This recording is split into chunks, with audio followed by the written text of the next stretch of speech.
Amanhã, irmãos, a gente vai falar a respeito de um tema objetivo, mas não tão fácil. Tudo na vida existe lados, né? Você, por exemplo, tem um braço direito e você tem um braço esquerdo, né? Mas todos nós, a Bíblia fala que pertencemos ao corpo de Cristo. E eu queria falar nessa manhã a respeito desse tema aqui, ó, os dois lados da vida cristã. Muitos acham que basta só aceitar Jesus, mas nem tudo é o que parece. Você concorda com essa afirmação, sim ou não? Hoje em dia existe um monte de gente, por exemplo, que diz que tem Jesus no coração, que Jesus é uma energia positiva, que existem várias formas de sentir Deus. Será que todas estão certas, todas estão erradas, tem um método diferente, alguma coisa? Então, eu queria apresentar para você hoje a vida de dois personagens bíblicos, os dois lados da vida cristã. Aquele lado que a gente olhou na vida deles e disse: poxa vida, que homem de Deus, olha que coisa incrível. E aquele outro lado um pouco mais vergonhoso, que ninguém gostaria muito de mostrar. Sabe aquela coisa que quando você está arrumado, você quer tirar foto para todo mundo ver? Quando você não está muito bem num dia, você diz: não quero que ninguém me veja assim. Quem não teve assim? Todo mundo já teve um dia assim, não teve? O lado que todo mundo podia olhar você. E um momento frágil, um momento delicado, alguma coisa que não está se sentindo bem com você mesmo, que você disse: não, melhor ficar em off para ninguém me ver assim, que eu não estou me sentindo bem comigo mesmo. Então, à luz da Bíblia, eu quero trazer isso para você. Vamos ver se está conseguindo controlar aqui. Olha só, o apóstolo Paulo escreveu em Romanos, capítulo 7, versículo 19, o seguinte. Lembrando, você vai usar muito a Bíblia hoje, então preste atenção, tá bom? Porque não faço o bem que eu quero, mas o mal que não quero, esse faço. Mas se eu faço o que não quero, já não sou eu quem faz, e sim o pecado que habita em mim. Romanos 7, 19. Quantas vezes nós não passamos por essa incógnita, esse negócio dentro de nós, né? De a gente achar, poxa, eu estou fazendo bem, quando a gente vai ver, a gente acaba fazendo o inverso. Quantas vezes eu queria fazer uma coisa, acabei fazendo outra. E fica aquela luta interna, estou certo, estou errado, estou indo no caminho direito, estou me atrapalhando, estou pisando em erros, estou batendo nos espinhos, estou afundando. Como é que está a minha vida? A gente geralmente pergunta isso fora da vida espiritual. Mas e dentro da vida espiritual? Por exemplo, você vê aqui dentro da igreja hoje? Porque a sua vida está resolvida? Porque está um mar de rosas? Ou porque você entende que você está vindo aqui porque é um processo a longo prazo? Você não veio porque está tudo certo, mas também porque não está tudo errado. Mas porque você está buscando encontrar algo para preencher a sua vida, ou para dar razão à sua fé, ou para fazer com que você diga: Senhor, a minha semana foi desastre. Semana que passou, de sábado para cá, eu quero que o Senhor me ajude a que a minha semana seja diferente, ou esse ano eu quero que seja diferente, ou a minha vida como um todo. Então, cada um de nós traz sempre coisas diante de Deus. Mas o que eu quero dizer para você é que a vida humana, na essência, a gente nunca sabe onde estamos indo, para que estamos indo, ou se estamos fazendo o suficiente para qualquer coisa. Todos nós sempre temos aquela perguntinha atrás da orelha: é o suficiente o que eu estou fazendo? Ou falta algo? E com isso, a gente vem a outra pergunta. Você já viveu situações em que teve que fazer escolhas difíceis? Todos nós já tivemos, né? Quem de nós não teve numa literalmente encruzilhada? Teve que decidir algo sem muitas vezes ter informações suficientes e às vezes duvidando se era a melhor escolha a fazer. E é colocado contra a parede. Às vezes os pais em relação aos filhos, às vezes alguém que troca de profissão, às vezes alguém que virou adventista, começou a guardar o sábado e tem que abandonar a sua profissão, os seus amigos, ou toda uma rotina que tinha e agora é apontado para os outros que antes eram seus amigos, dizendo: você foi para aquela região, para aquela religião estranha, onde agora ela proíbe você de fazer as coisas, você está se afastando de nós, essa religião mexeu com a sua cabeça, e você começa a enfrentar conflitos, dificuldades, porque você decidiu algo para a sua vida, mas que os outros sentem que interferiu na vida de todo mundo. Porque parece que não foi uma escolha sua, foi uma escolha que mudou o mundo inteiro, porque você decidiu fazer uma coisa diferente do que a maioria. E é assim que a gente vive. Aqui mostra um homem com dois caminhos. Quem de nós nunca teve que tomar decisões que significavam, literalmente, você está numa rua, do nada ela se abre e vira direita e esquerda. Quem de nós nunca ficou assim, vou para a direita e vou para a esquerda? Geralmente, talvez você é uma pessoa que viaja muito, geralmente pego nessas coisas assim, né? Que às vezes você está seguindo o caminho do GPS, alguma orientação, e lá na frente você tem uma bifurcação. E aí você fica com aquela intuição: não, mas o GPS está mandando para cá, mas eu acho que é para cá. E você fica naquela dúvida e por um segundo você para e você trava, porque você fica na dúvida. Tem uma informação, mas que você não confia, e você tem um instinto de que vai para outra. mas às vezes ainda assim nós temos que tomar decisões. E hoje eu queria falar com você a respeito de dois homens que tiveram sua vida no auge cristão e tiveram dois momentos que eles gostariam de esquecer. Mas lembrando que os dois momentos definem quem eles foram. E nós não estamos aqui para expor as falhas, mas para mostrar que na vida cristã todos nós temos altos e baixos. Todos nós conhecemos a vida do profeta Elias, sim ou não? Sim, né? Conhecemos o grande homem que foi. Foi marcado pelo quê? Pelo aquele grande momento onde ele desafiou 450 profetas e venceu. Nós vamos falar sobre isso. Todos nós conhecemos Pedro. Pedro, podemos dizer que ele era o best friend de Jesus. Estava em tudo que era lugar que Jesus estava. Pedro, João e Tiago. Dos 12, era o grupinho mais íntimo de Jesus. Então, ninguém, digamos assim, depois de Maria, conhecia talvez Jesus na intimidade tanto como Pedro. Jesus acordava, Pedro estava ali. Jesus comia, Pedro estava ali. Jesus andava em qualquer lugar, Pedro sempre estava ali, ó, literalmente grudado nas vestes dele. Então, Pedro tinha uma intimidade, uma vivência e viu coisas que eu e você nunca vimos, que a gente lê hoje, mas Pedro teve a experiência. Então, você viu dois paradoxos, um homem no Antigo e no Novo Testamento. Mas o que isso tem a ver? Queria primeiro, para nós começarmos a falar a respeito do homem chamado Elias. Abra sua Bíblia em 1 Reis, capítulo 18, a partir do verso 20.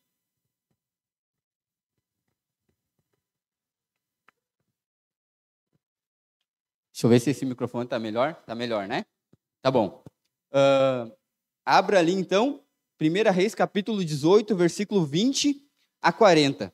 Aqui nós vemos a Bíblia falando a respeito do grande auge da vida profética de Elias, quando esse homem agora sozinho desafia uma legião de profetas de Baal. 1 Reis, capítulo 18, verso 20 a 40, tá bom? Enquanto você vai achando aí, a gente vai se situando na história. 1 Reis 18, capítulo 18, versículo 20 a 40. Olha o que diz o verso 21. Até quando vocês ficarão pulando de um lado para o outro? Se é o Senhor, diga-o. Se é Baal, siga-o. Porém, o povo não dizia uma só palavra. Então Elias disse ao povo: eu sou o único que restou dos profetas do Senhor, e os profetas de Baal são 450 homens.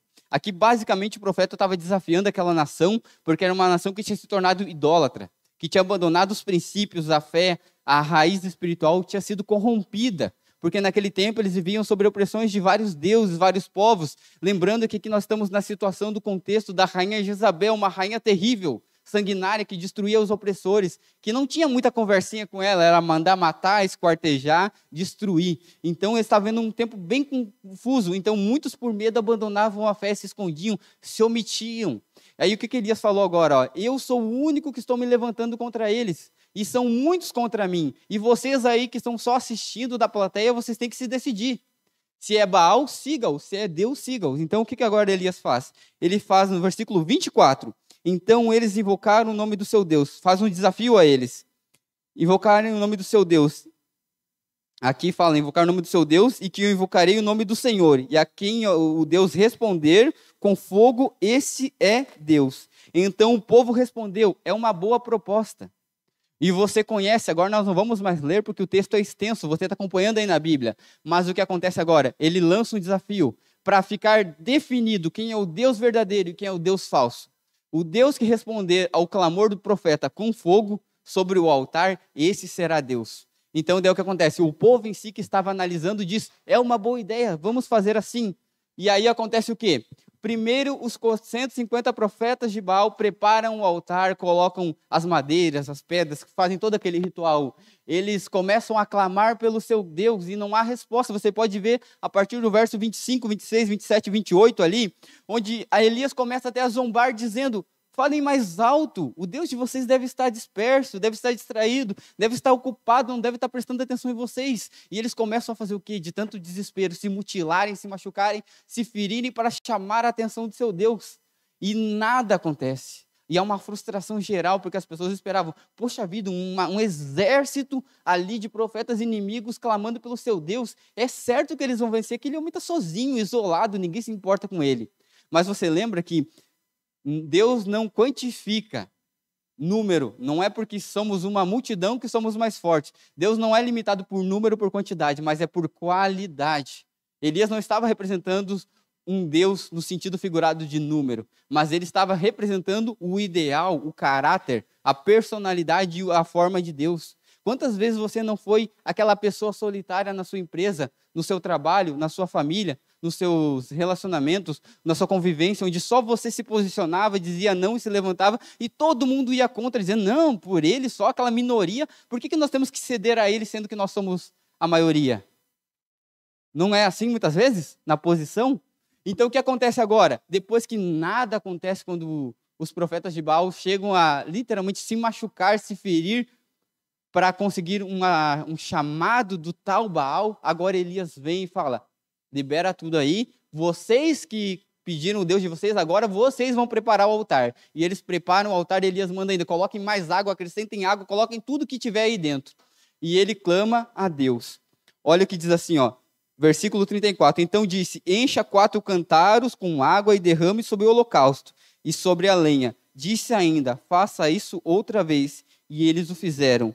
E disse mais, versículo 36, faça isso pela terceira vez. Agora o versículo 36, quando chegou a hora do sacrifício da tarde, o profeta Elias aproximou-se do altar e disse, Senhor Deus de Abraão, Isaque e Jacó, que hoje fiquem sabendo que tu és Deus em Israel e que eu sou o teu servo, segundo a tua palavra, fiz todas as coisas. Versículo 37, responda-me, Senhor, responda-me, para que este povo saiba que tu, Senhor, és Deus, e que fizeste o coração deles voltar para ti. Versículo 39, versículo 38, então. Então caiu fogo do céu, fogo do Senhor, e consumiu o holocausto, a lenha, as pedras, a terra, e ainda lambeu a água que estava na vala. Quando o povo viu isso, se prostrou com o rosto em terra, dizendo, o Senhor é Deus, só o Senhor é Deus. Sabe o que é interessante? Quando Elias prepara tudo aquilo lá, ele não só prepara um altar, ele acrescenta coisas àquilo ali para testemunhar, dizendo, não, isso não é falso. Deus não se limita a uma tradição humana. Não é porque vai ter mais coisas no sacrifício ou menos que Deus não vai responder. E o que Elias faz na sua oração? Não é uma oração para dizer, Senhor, prova que eu sou melhor que esses homens. Não, mas prova que tu és Deus, porque eles estão desafiando a tua honra. Eles estão indo contra os teus princípios. Eles estão fazendo pouco caso de ti. Eles estão te nivelando como esses deuses falsos deles. Mas o Senhor não é um Deus falso. O Senhor não é um Deus de estátua, um Deus de barro, um Deus que não tem vida. O Senhor é o Deus vivo. Daí o que é quando ele fala Abraão, Isaque e Jacó? No tempo bíblico, antigamente, é uma ênfase muito grande para as pessoas contarem as histórias do passado com referência nas pessoas antigas. Porque me diz uma coisa, quem não conhecia a história de Abraão, de Isaque e Jacó? Era uma tradição de família, quando você explicava as escrituras, você trazia para os seus filhos, para a sua família, a herança espiritual do povo de Deus, você tinha que automaticamente contar as histórias dos antepassados, para ficar na mente deles do que Deus fez. Você acha que as pessoas vão lembrar que Abraão era o pai da fé? Que Jacó foi o pai das 12 tribos de Israel? Que Isaque foi o filho da promessa de Deus? E que Deus sempre conduziu o povo em momentos oportunos? E aí o que acontece agora nesse momento, que é incrível?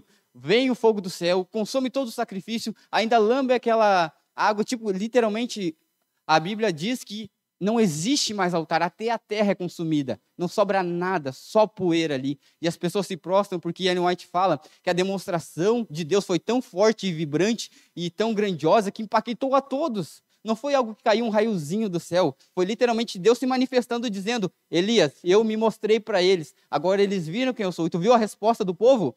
Agora, verdadeiramente, o Senhor é Deus. E não é somente Deus, é o único Deus.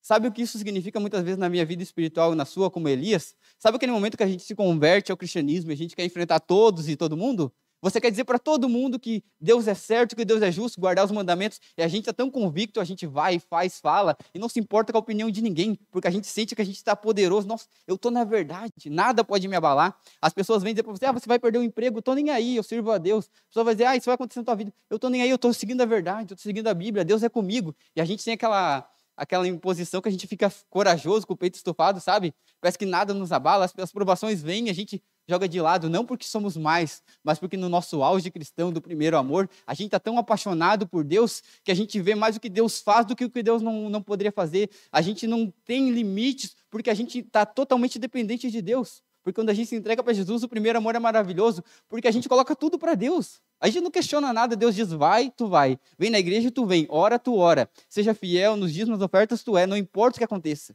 porque você está apaixonado por Deus.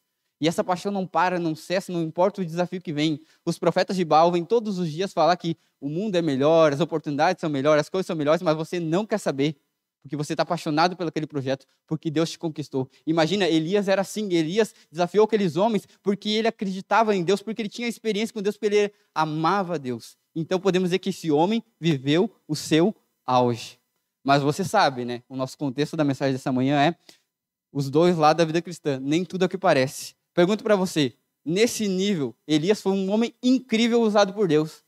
Mas todas as coisas da nossa vida mudam. E teve um momento na vida de Elias que talvez não foi o mais glamuroso. Depois disso ter acontecido, olha o que acontece no capítulo 19. Avance um capítulo aí, irmãos.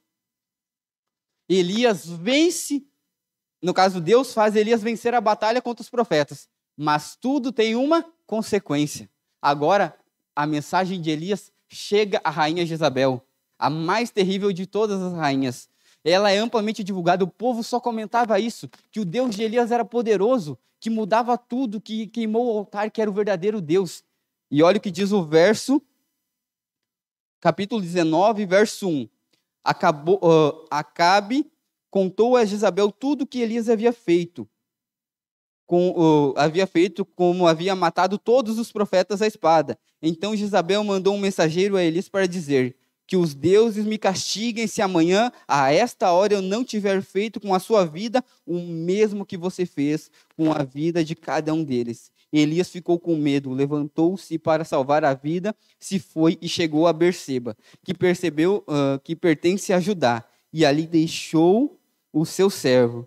Ele mesmo, porém, ficou para o deserto, caminhando um dia inteiro. Por fim, sentou-se abaixo de um zimbro, sentindo vontade de morrer, e orou: basta, Senhor, tira a minha vida, porque eu não sou melhor do que os meus pais.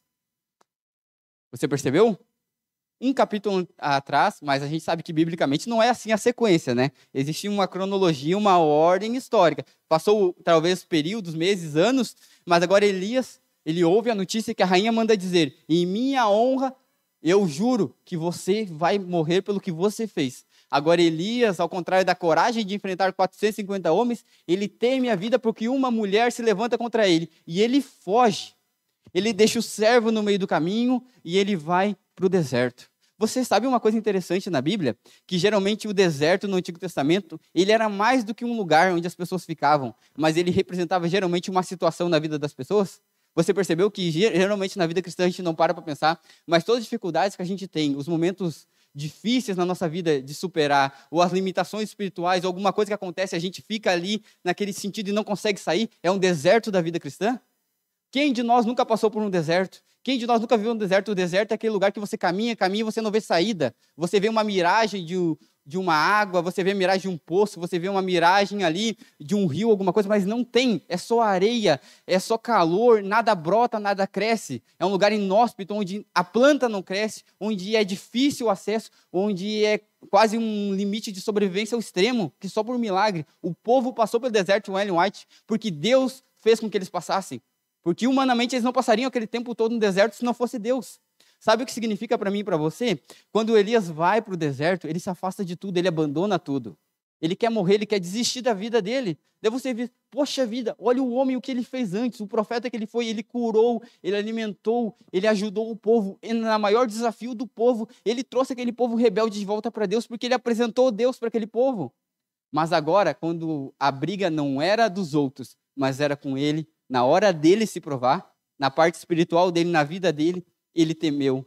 Daí ele foge para o deserto, meio como um instinto de proteção. Quem de nós não tem um instinto de proteção? Todos nós, psicologicamente, temos um instinto de proteção. Você sempre vai se proteger de qualquer coisa que venha à sua direção. Você ouve um barulho, você percebeu que você sempre faz assim com o corpo para se proteger? Você não pensa, você não reflete, eu vou me fechar. O seu corpo naturalmente se fecha como um instinto de proteção. Então, quando Elias vai para o deserto, agora ele ora a Deus, Deus, eu cansei, está demais para mim, está todo mundo contra mim.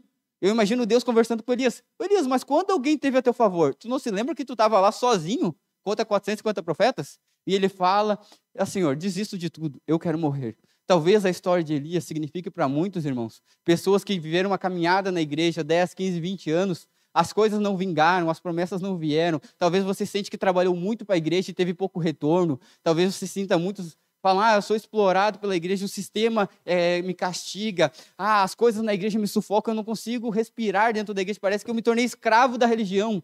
E aí eu começo a vislumbrar, se eu abandonar tudo e desistir, ficar no meu deserto quietinho, sofrer calado, vai ser mais fácil para mim. Quer saber, eu vou desistir de tudo, eu vou abandonar a promessa. Eu cresci na igreja, meus filhos cresceram na igreja, eu estou mais experiente, mais velho, e eu não vi a promessa, Jesus não voltou ainda. E a gente começa a perder a fé, a gente começa a perder a mão, a gente começa a desistir, a gente começa a querer ir para o deserto. Onde Deus nos tirou, a gente quer voltar. A gente quer voltar para onde Deus nos tirou. Deus nos tirou do sofrimento, da falta de futuro, de garantias, de certeza, daqueles questionamentos, quem eu sou, para onde eu vou, e eu quero voltar para lá, porque eu cansei, parece, de brincar de casinha espiritual. Basicamente isso, Deus levantou um profeta, foi um grande profeta, mas no auge da vida dele, não que envolvia os outros, ele queria desistir quando a coisa era com ele. Não parece que é ditado, quando é com os outros é bom, quando é comigo é ruim. Daí acontece o que agora? Ele vai, faz, ora, e agora Deus vai falar com ele. Olha o que Deus fala a ele. Versículo 17, de 1 Reis 19.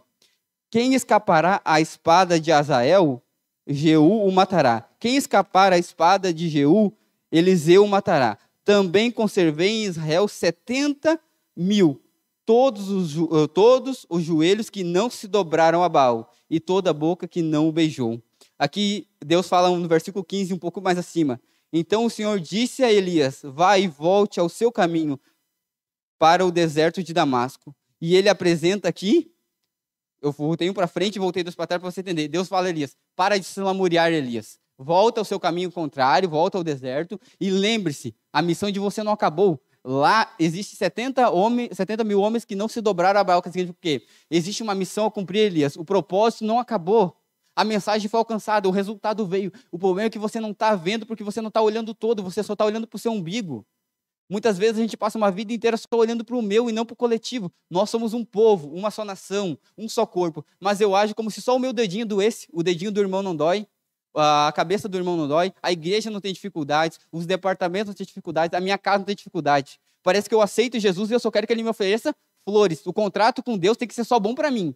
Não pode ter nenhuma cláusula que tenha alguma coisa que eu tenha que fazer. Tem que ser só o ônus, não pode ter bônus. O que Deus estava dizendo? Elias, não te atente para o que estão falando de você, para o que estão ameaçando você, homem.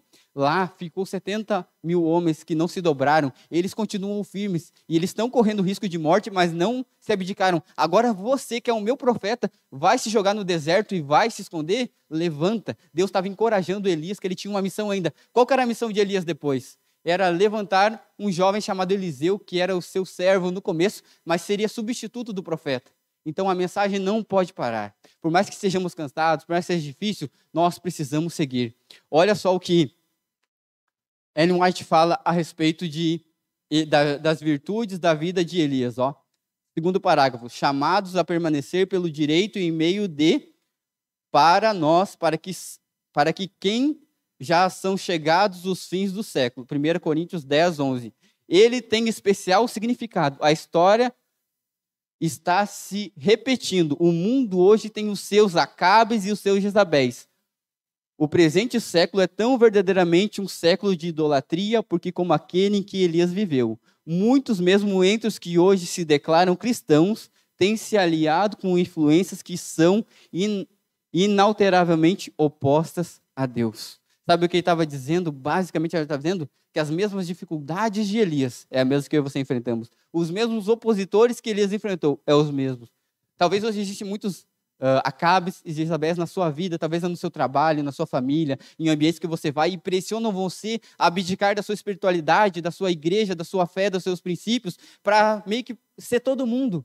Mas quem disse que é todo mundo? Minha mãe sempre teve um ditado que ela sempre me ensinou desde pequena. Você não é todo mundo. Ah, mas eu quero fazer. Não, você não é todo mundo. Eu quero fazer outra coisa. Você não é todo mundo. E eu cresci com isso. Pode ser uma analogia de brincadeira, ou pode ser verdade, mas é o como Deus trata nós. Ah, Senhor, eu sou como aquele povo. Não, você não é. Você é um povo separado, eleito, exclusivo de Deus. Ah, Senhor, mas eu queria tal coisa. Não vai dar certo. Você não é todo mundo. Você se lembra que todas as vezes que o povo quis ser todo mundo, sempre deu errado? Quando o povo olhou para o lado e disse, aquele povo lá tem rei, eu queria ter rei. Aí forçam o sacerdote a ir lá procurar um rei. E Deus já avisa ele, deixa eles fazer. O sacerdote clama, não façam isso, vai dar errado. Vocês têm o governo de Deus, teocracia. Vocês não têm um governo humano. Não é um ser humano e líder que vai direcionar vocês. E eles ainda olhavam para o lado e diziam, não, eu quero um rei que nem eles são mais felizes. Olha, tem alguém que manda neles. E depois daí tudo deu errado. Mas Deus sempre respeitou o livre-arbítrio. Mas sempre houve o quê? Você não é todo mundo. Então, lembre-se, irmãos, na vida de Elias eu acho impactante duas coisas. Ele foi corajoso para defender Deus, mas ele foi omisso quando ele teve que ser provado. A gente tem que entender uma coisa, irmãos. Tem a parte que eu testemunho de Deus para as outras pessoas, mas tem a parte que as outras pessoas vão precisar ver Deus em mim. E às vezes, eu gosto muito de uma frase que o pastor Rodrigo Silva fala, que a única Bíblia que as pessoas vão ler vai ser a minha vida. E muitas vezes eu foco tanto em ensinar toneladas de teologia para os outros, mas quando as pessoas olham para a minha vida, não veem nada de Jesus. Será que se eu sair daqui hoje, passar o fim de semana inteiro, as pessoas vão cruzar por mim e ainda vão conseguir ver um cristão que não está usando terno, não está usando gravata, que não está num ambiente calmo, falando uma mensagem que todo mundo concorda, porque aqui não tem opositores. Como eu serei quando as pessoas me questionarem a respeito da minha fé?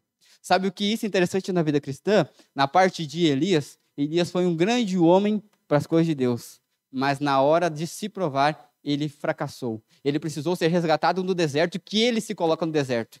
Deus nunca mandou ele fugir de Isabel, era para ele ter ficado ali, mas ele tomou a decisão da cabeça dele. Ele se baseou nos instintos dele. Mas Deus nunca vai levar você para o deserto, irmão, sabe por que uma coisa? Porque ele sabe o preço que o deserto cobra. Ele sempre vai tirar eu e você do deserto. Jesus ficou 40 dias no deserto. Você viu como é que Jesus ficou 40 dias no deserto? Você viu como o povo ficou 40 anos no deserto? Você viu? O deserto nunca foi o lugar que Deus colocou o povo. O deserto é um caminho para que o povo passe para alcançar a promessa. Entre o que Deus fala e entre a promessa, sempre vai haver o deserto. Mas a gente precisa entender que o deserto é passageiro e a promessa fica. E agora a gente entra numa outra parte da mensagem, que é a respeito desse homem, particularmente para mim, é o meu personagem favorito, Pedro. Quem de nós nunca não queria ser Pedro? Todo mundo queria ser Pedro, vai dizer que não. Ser amigo de Jesus, andar com Jesus, com as boas companhias, ver tudo que Jesus fazia de camarote ali, ficar do lado de Jesus, e ainda Jesus deixar por um pouquinho você fazer coisas que ninguém mais fez. Você percebeu que Pedro, agora nós vamos lá para Mateus capítulo 14, irmãos, queria convidar você a abrir sua Bíblia. Ele fez um feito que nenhum homem jamais fez. O que ele fez? Ele andou sobre as águas. Eu não sei nem boiar e nem nadar, imagina. Se eu der 2 passos para o mar, dependendo, eu não volto, por isso que eu me cuido. Imagina Pedro que andou sobre as águas, literalmente. Não existia a lei da gravidade. Mas eu quero ler com você essa história. Olha só o que diz Mateus, capítulo 14, versículo 22 a 33. Diz assim, ó. Logo a seguir, Jesus fez com que os discípulos entrassem no barco e fosse adiante dele para o outro lado. E quando se despedia as multidões, tendo despedido as multidões, subiu ao monte, a fim de orar sozinho, um costume de Jesus. Aí, ó, continuando o verso. Ao cair da tarde, lá estava ele, só. Entretanto, o barco já estava longe, e uma boa distância da terra, açoitado pelas ondas, porque o vento era contrário. De madrugada, Jesus foi até onde eles estavam, andando sobre o mar. Os discípulos, porém, vendo andar sobre o mar, ficaram apavorados e gritaram: é um fantasma! E tomados de medo, gritaram. Mas Jesus imediatamente lhes disse: coragem, sou eu, não tenham medo. Então Pedro disse: se é o Senhor mesmo, mande que eu vá até aí e ande sobre as águas. E Jesus diz: venha. E Pedro, descendo do barco, andou sobre as águas e foi até Jesus. E reparando, porém, na força do vento, teve medo e, começando a afundar, gritou: salva-me, Senhor! E prontamente Jesus, estendendo a mão, o segurou e disse: homem de pequena fé, por que você duvidou? Ali tem a continuação, depois Jesus falando com os discípulos reconhecendo quem era Jesus e o que Jesus havia feito e quem Jesus era. Mas sabe o que eu queria focar com você? é que Pedro, nessa história, mostra não somente o milagre de andar sobre as águas, mas mostra a intimidade de Pedro. Onde Jesus estava, Pedro estava ali.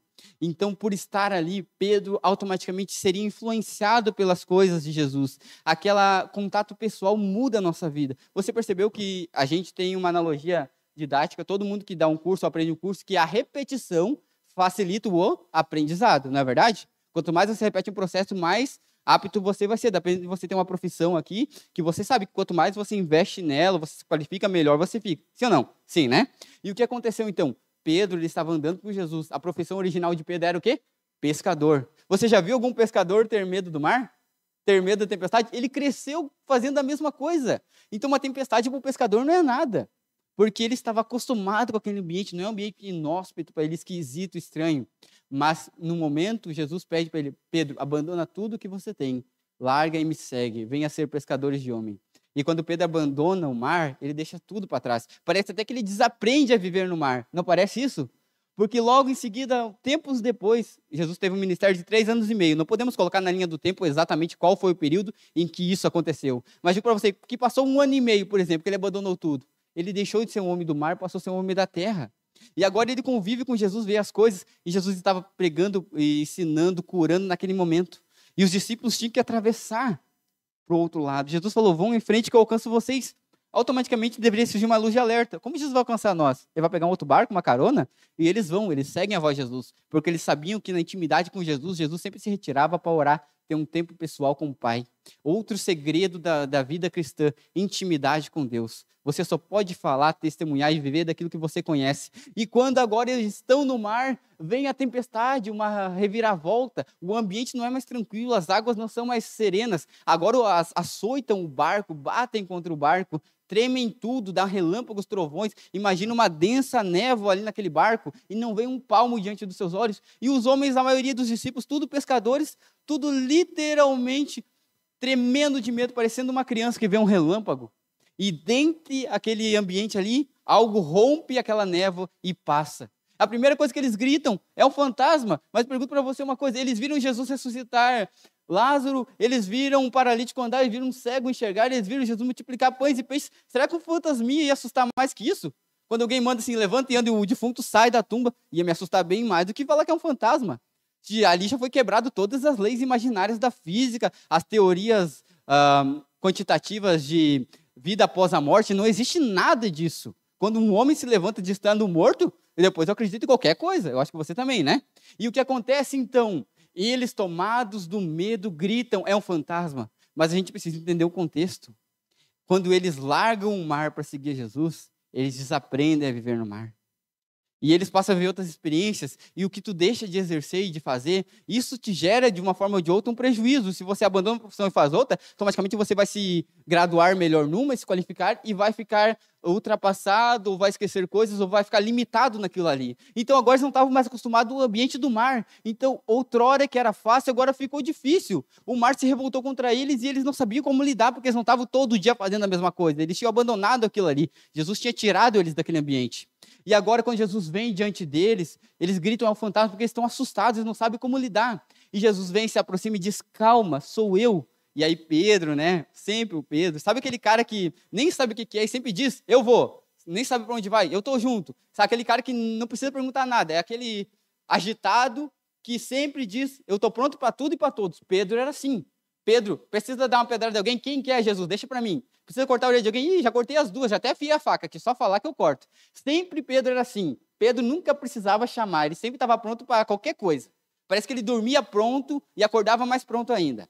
Então o que acontece? Agora, o primeiro, quando Jesus vem e diz, sou eu, Jesus. Aí Pedro já olha para os dois e diz, vou ver se é Jesus mesmo. Se você é o meu Jesus, faça com que eu ande aí. E agora Pedro, Jesus fala, então venha Pedro. E Pedro começa, na casa de confiança, dá uma pisadinha na água, e vai pisando um passo, 2 passos, 3 passos. E ele começa a sair do barco, incrivelmente, ele começa a pisar sobre as águas. Eu imagino você, que os que gritaram fantasma se assustaram muito mais com Pedro andando sobre as águas, pensando, por que pegamos um barco se podia caminhar sobre as águas?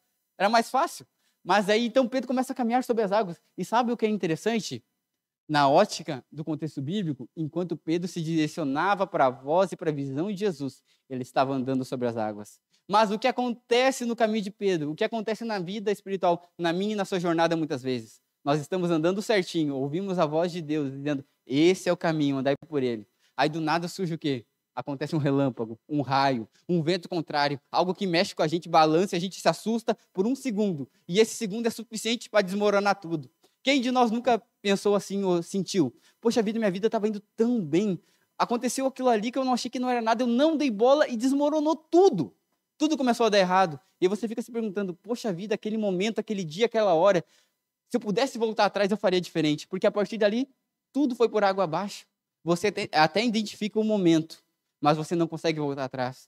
Pedro, quando ele se distrai por um segundo sequer, ele começa rapidamente a submergir. E agora aquele homem confiante que andava em direção a Jesus e certo olhando, os discípulos pensam assim, estão vendo que eu estou andando, olha só, eu estou andando sobre as águas, eu sou incrível.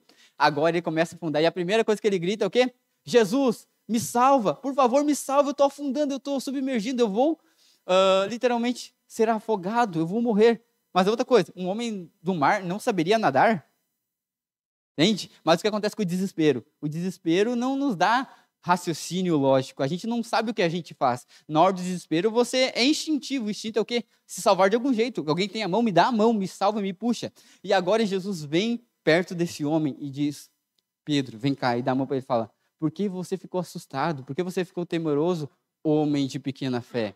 Você não viu que eu mandei você seguir a minha voz e seguir? Eu te dei permissão para andar sobre o mar, para fazer o que nenhum homem fez, para ir aonde nenhum homem foi, para chegar lá. Mas você duvidou, Pedro, mesmo tendo todos os sinais. Você via os seus pés e via que estava andando. Você ainda começou a questionar. Sério que você andando sobre as águas foi menos impactante do que um raio, uma tempestade, um vento contrário, um momento de uma perturbação fora do normal para afetar todo o seu julgamento? Você percebeu que às vezes na nossa vida espiritual não precisa de muito para tudo desabar? Não precisa acontecer uma grande coisa para literalmente afetar a nossa vida espiritual? Às vezes é pequenas brechas que nós temos deixado. Às vezes nós estamos certos no caminho, mas nós começamos a ouvir vozes contrárias, comportamentos contrários, começamos a permitir coisas que não deveriam estar ali. E a voz de Deus começa a ficar mais fraca, menos nítida, porque exclusivamente Pedro naufragou, por quê? Porque o barulho da volta foi maior do que a voz de Jesus. Quando Jesus dizia, vem Pedro, ele ouvia o raio, o relâmpago, as coisas maiores, e isso afetava o seu julgamento. E ele começou a temer e parou de acreditar em Deus. E automaticamente o milagre perdeu a eficácia. Não porque Deus não tinha poder, não porque Deus não poderia fazer ele chegar até ele através das águas, mas porque o que era o pilar que levava Pedro até ali era a fé. E quando ele perdeu a fé, não teve o que fazer. Você entende que muitas vezes, quando nós estamos nesse momento, Jesus nos salva, aqui, nós nos sentimos únicos, porque nós temos uma experiência com Deus. Quem de nós nunca passou por isso? Talvez você não andou sobre as águas, mas eu garanto que na sua vida espiritual teve um momento em que Deus fez algo por você que você não consegue explicar para os outros, mas que marcou a sua vida. Sabe aquela coisa que você vai dizer assim, eu vou morrer e eu nunca vou me esquecer disso? Todos nós temos isso. Talvez alguém que se afastou da igreja e foi recuperado. Alguém que enfrentou uma doença e sobreviveu com a doença e mudou a sua vida. Talvez no lar, na família, com os filhos. Todos nós temos um dia D com Deus, que é um divisor de água na nossa vida. Esse dia influenciou muito a vida de Pedro naquele momento. Ele aprendeu uma lição valiosa, que a fé não é vista, a fé tem que ser sentida. Quando ele perde a fé um segundo sequer, é a receita certa para o desastre. Mas não para por aí. Eu falei que esse foi o dia D da vida de Pedro. Uma experiência única. Mas teve o outro dia, né? Lá em Lucas capítulo 22, vamos avançando ali, irmãos. Por causa do horário, acontece o quê? Acontece a grande vergonha de Pedro. Você lembra que eu falei no começo? Aquele momento em que ninguém quer mostrar nada para ninguém, deixa em off, melhor ninguém saber. Aquele dia que eu não estou muito bom assim e eu não quero que ninguém saiba. Lucas capítulo 22, a partir do versículo 54. Diz assim, ó, então, prendendo Jesus, levaram-no e introduziram na casa do sumo sacerdote.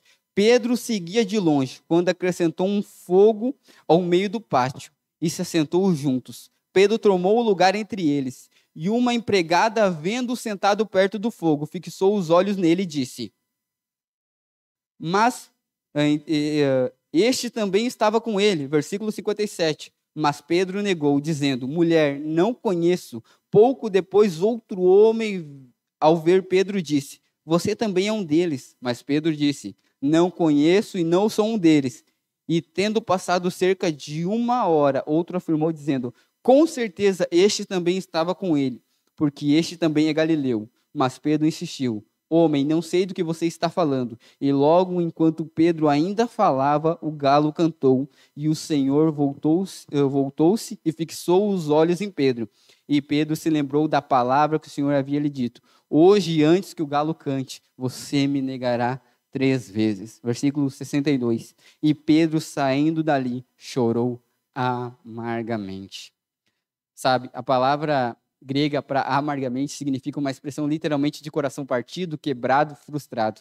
Porque não foi algo que falaram de Pedro, mas é aquele algo que a gente sente. Você sentiu algo que você fez de errado e que quando as consequências vêm, aquilo ali dói profundamente em você e você não tem como fugir, você tem que apenas enfrentar aquela dor naquele momento. Todos nós temos coisas que alguma coisa fizemos, ou falamos, ou dissemos em alguma da nossa vida, que aquilo ali fez com que chorássemos ou sentíssemos profundamente. E aquela dor fica por um tempo, até pode cicatrizar. Mas o que acontece ali? Jesus havia tido uma conversa franca com Pedro. Pedro, não seja tão arrogante.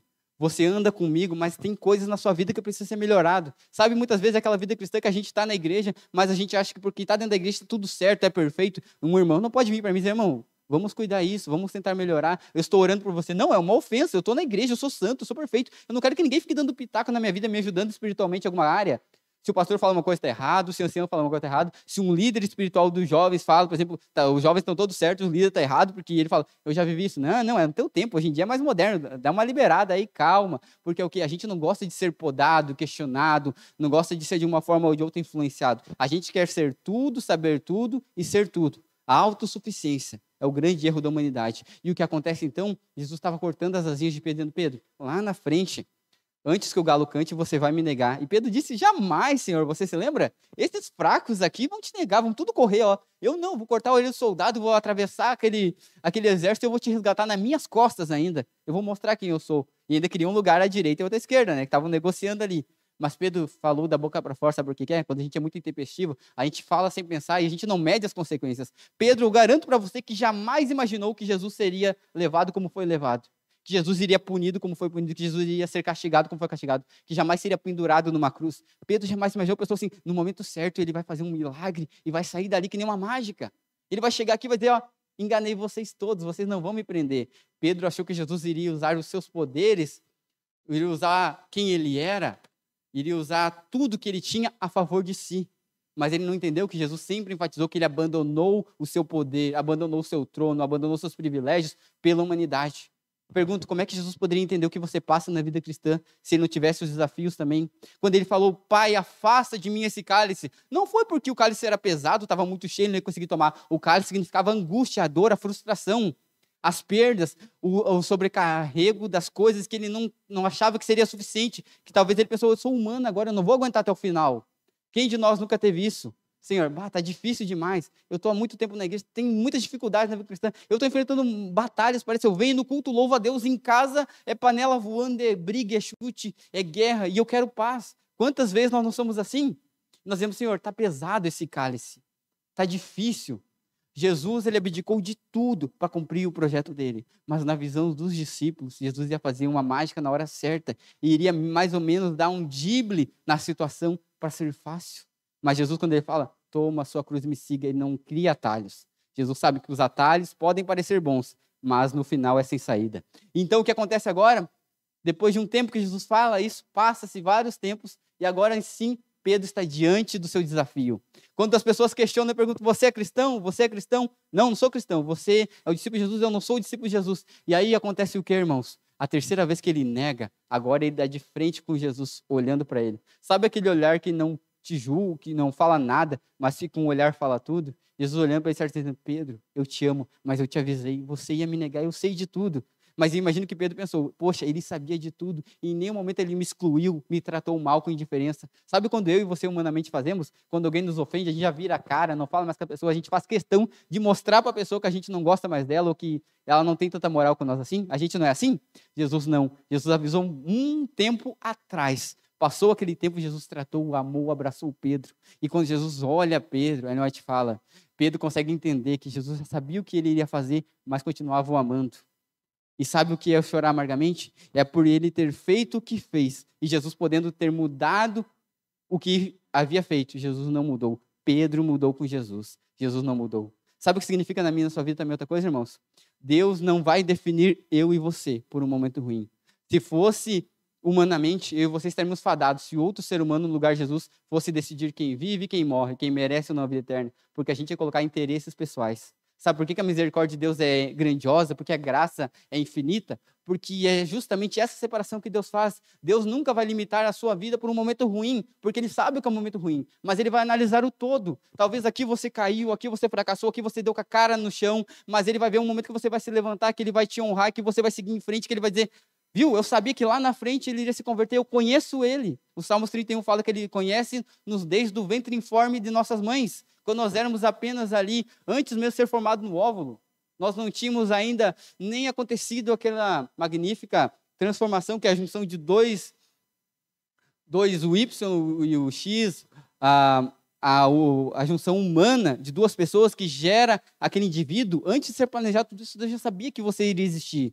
E sabe o que é interessante isso? Que quando Pedro vê aquele olhar, ele não vê um olhar de julgamento, mas aquele olhar atravessa o coração de Pedro. Eu imagino que aquele olhar de Jesus converteu um homem que em 3 anos e meio viu tudo, mas não entendeu nada. Que andou com Jesus, mas não sabia o porquê. Que imaginava um Jesus que ele nem sabia. Mas quando a situação virou e a situação era com ele, o que acontece? Aí ele entendeu. Você se lembra o nosso título da mensagem dessa manhã? Que é os 2 lados da vida cristã? Tem um lado que eu apresento para os outros, o lado bonito da vida cristã que todo mundo vê. Mas tem o grande desafio, que é a minha vida cristã. É aquele lado em que o meu calo aperta, a minha dor incomoda, que os meus problemas são evidentes, que as minhas lutas são sufocantes. Aquele momento em que eu quero que Deus cuide de todo mundo, mas eu preciso que Deus também cuide só de mim. Você entende? Que Deus seja grande para todos, mas que Ele seja do meu nível para cuidar de mim, para me entender, para personalizar em mim a dificuldade. Assim, por exemplo, assim, eu cuido de todo mundo, mas eu estou olhando especialmente para o Jefferson, eu sei a dificuldade que ele tem, o momento que ele está sentindo, o que eu preciso fazer por ele, sabe? Pedro sentiu naquele momento que Jesus gastou 1 segundo da sua atenção para olhar para Pedro, para falar para Pedro: não desista, Pedro. Você vai doer um pouco isso, você vendo o meu olhar para você, mas isso vai servir para você.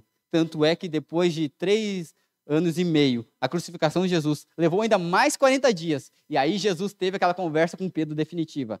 Tu me amas, Pedro? Te amo, não sei o que, a mesma conversinha. Tu me ama? Não sei o que. Na terceira vez, Jesus, tu me ama? Dele: Senhor, tu sabe todas as coisas. Jesus falou: Pedro, então para de falar, Pedro, começa a agir, cuida das minhas ovelhas. Eu não te trouxe até aqui, eu não te resgatei, eu não te olhei com amor para você desistir agora. Eu não vou estar mais aqui, mas você vai ter que assumir esse papel. E agora, quando você vê em Atos o grande Pedro, você olha para trás, parece que é uma biografia 2.0, parece que Jesus apaga quem era Pedro e dá uma nova chance. Pedro, agora vamos fazer tudo de novo. Sai agora, é uma repescagem, agora você vai fazer tudo certo. E Pedro, em Atos, é o Pedro que Jesus queria que ele fosse em Mateus, Marcos, Lucas e João.